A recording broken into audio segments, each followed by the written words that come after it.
Class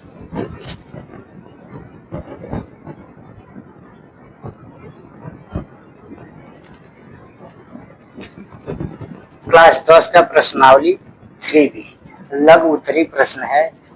सवाल number 2 है, हल कीजिए 2x + 3y = 7। समीकरण 1 है, y + 3 = 0 समीकरण 2 है। ये क्या है? उत्तर प्रदेश 2014 ESB में पूछा गया सवाल है। हम लिखेंगे हल। हल दिया है समीकरण क्या दिया हुआ है?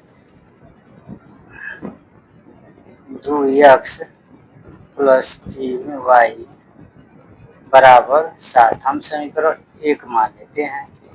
y + 3 = 0। हम इसको क्या करेंगे? समीकरण 2 मान लेंगे। हल दिया है समीकरण 2x + 3y = 7 समीकरण 1 मान लेते हैं। y + 3 = 0 समीकरण 2 मान लेते हैं। हम लेकर चलेंगे समीकरण 2 से। यहाँ पे लिखेंगे समीकरण 2 से। तो यहाँ पे क्या लिखा है? y + 3 बायां पक्ष है और दाएं पक्ष में 0 है। तो बाएं पक्ष में +3 को हम पक्षांतर करेंगे दाहिने पक्ष में, यानी +3 को पक्षांतर करने पे पक्षांतर जब हम करेंगे, बाएं पक्ष में क्या है? प्लस है, तो दाहिने में जाएगा तो हो जाएगा माइनस। अब y का मान आ गया और समीकरण 3 भी हो गया। हम क्या करेंगे? y का मान हम क्या करेंगे? समीकरण 1 में रखने के लिए लिखेंगे y का मान -3 का मान समीकरण 1 में रखने पर समीकरण 1 में रखेंगे। तो समीकरण 1 क्या है? 2x + 3y = 7। 2x + 3 y का मान कितना दिया हुआ है?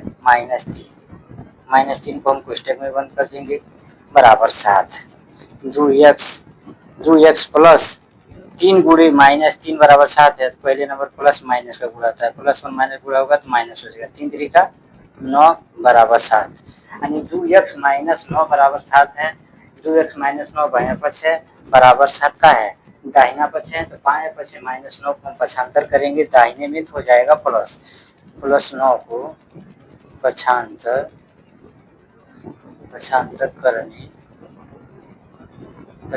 करने पे ध्यान देंगे 2x यहाँ होगा। अब -9 का होगा, दाहिने पक्ष में जाएगा तो हो जाएगा प्लस। 2x = 7 + 9 हो गया। अब लिखेंगे 2x = 7 और 9 जोड़ेंगे तो हो जाएगा 16। 2x = 16, कोई चिन्ह नहीं है तो गुणे का चिन्ह होगा, यानी 2 से क्या होगा? 16 में भाग देंगे। यहाँ पे लिखेंगे 2 से 16 में भाग देने पर भाग हम जब देंगे तो x = 16 कितने हैं? गुणे में है। तो भाग जब देंगे तो 1/2, यानी 1/2 यानी 1/2 अंश बटा हर हो गया। जिसको भी अंश बटा हर हम कर लेंगे, 1 से भाग देकर दोनों बराबर हो गया। x = 16 × 16, यानी अंश से अंश में हर से हर में गुणा होता है। 16 × 16, 2 × 2 कट जाएगा। 2 एक मरतबे में कटेगा, 2 × 16 8 मरतबे में कटेगा, यानी x = 8/1। 8 से 1 में भाग देंगे तो आएगा 8 ही, यानी x का मान 8 आ गया, y का मान 3 दिया हुआ है, दोनों को मान आ गया है। तो हम जब x और y का मान आ जाता है, यही हमारा आंसर हो जाता है। अतः x = 8 तथा y = -3, ये क्या है? हमारा आंसर है।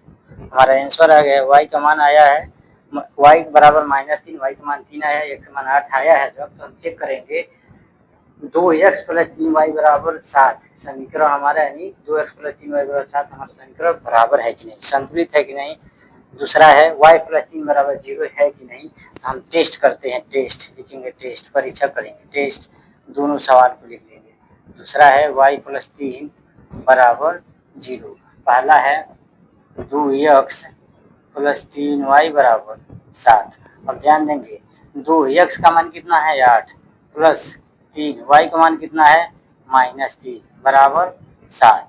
अब यहाँ पे देंगे y का मान है -3 अब प्लस 3 है, ये है बराबर 0, यानी माइनस से प्लस कटेगा तो 0 बराबर 0, यानी हमारा क्या हो गया, y प्लस 3 बराबर 0, यानी हमारा समीकरण संतुलित है, यानी 0 बराबर 0 आ गया।